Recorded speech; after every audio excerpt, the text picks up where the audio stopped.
The gaze of this pharaoh defies time. Across the centuries, his impassive face delivers the message of a civilization haunted by the beyond. Tutankhamun's mysterious smile reminds us of the riches of ancient Egypt, but his empty eyes speak of death. In 1922, the world was recovering from the Great War. Archaeologists were getting back to work in their long-delayed digs.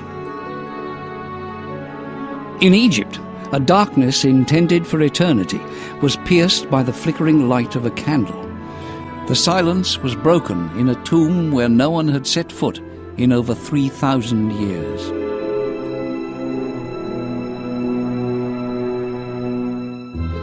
Howard Carter astonished the world.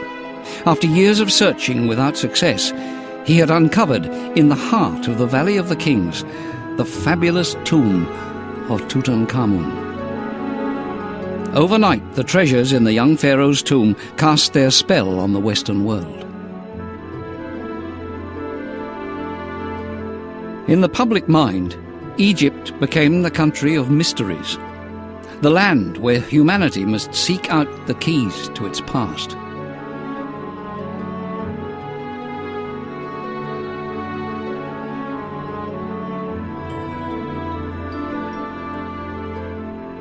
Has anyone not dreamed of the riches of Egypt, or visited the pyramids without being moved?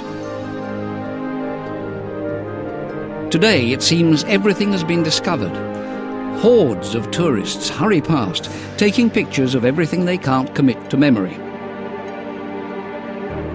But modern Egypt offers a vision of a land suspended between past and present, a land where many mysteries remain intact. The history of civilization in this part of the world is above all the history of a giant river, the Nile. Its legendary course will guide us on a journey through time.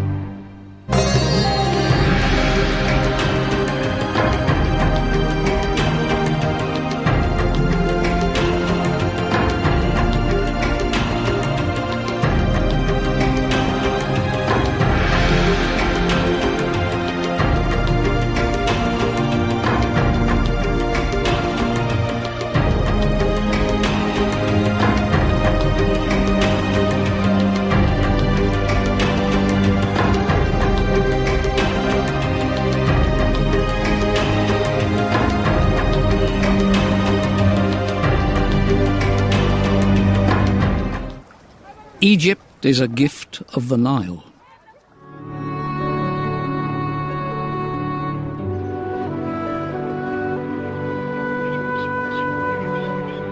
The green ribbon of the Nile Valley has always held a fascination. Ancient Greek explorers, accustomed to rivers that flowed from north to south, saw the Nile as a thwarted force of nature. And what a force! It stretches for 6,671 kilometers. The power of the Nile seems irresistible. Nomadic hunters were the first humans to appear in the Nile Valley. 4,000 years before Christ, they fled arid lands and built camps of reed huts beside the Nile. There, over the next 2,000 years, an empire grew and prospered.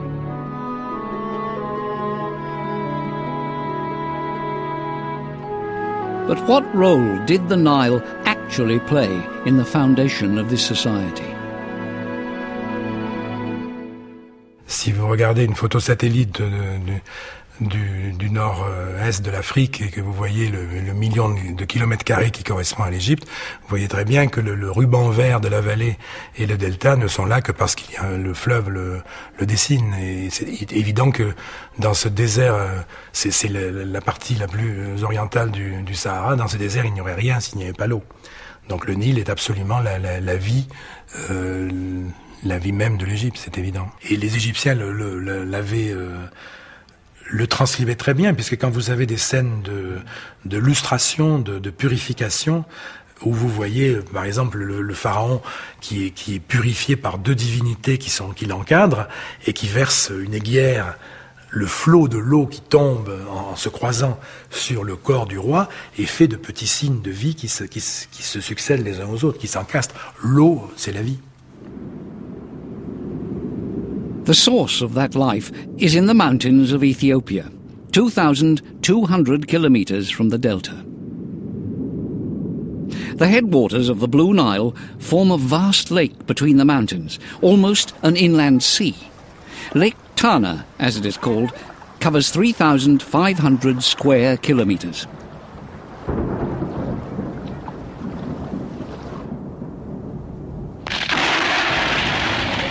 Between June and September, storms rage over the high Ethiopian plateau.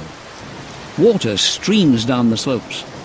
With the coming of the monsoon, the lake overflows, and the water of the Nile begins its journey down to the plains. Plunging through the smoking water of the Tissisat Falls, it takes a month to cross Ethiopia and Sudan.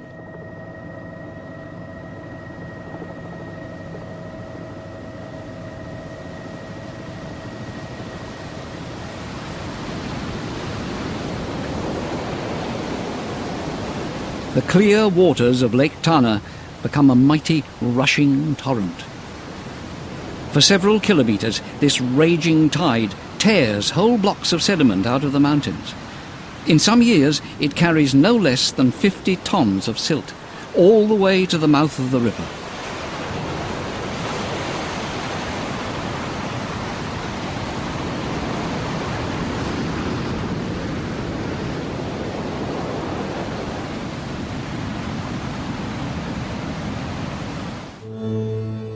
In July, when the vast flood reaches Egypt, the scene changes. The Nile is now between 8 and 10 meters deep, and it spreads out across several kilometers of the plain.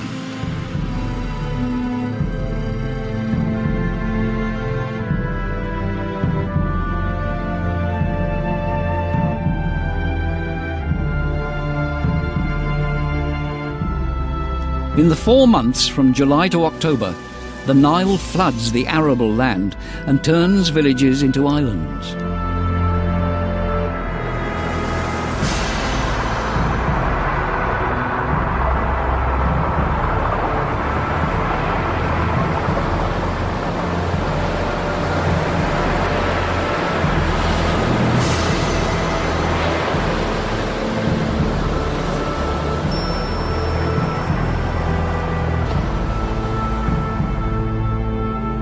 Every year, the Nile widens enormously, at the same time depositing layers of silt that push back the desert.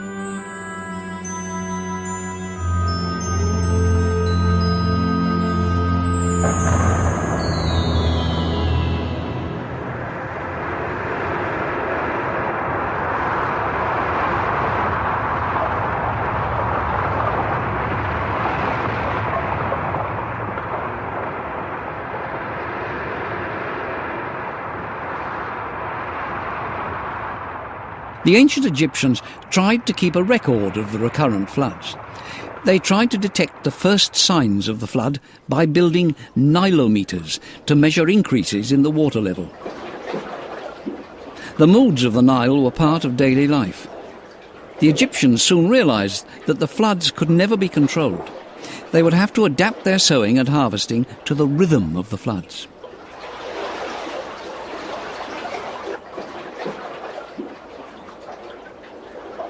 Imagine their wonder when vast stretches of water covered everything.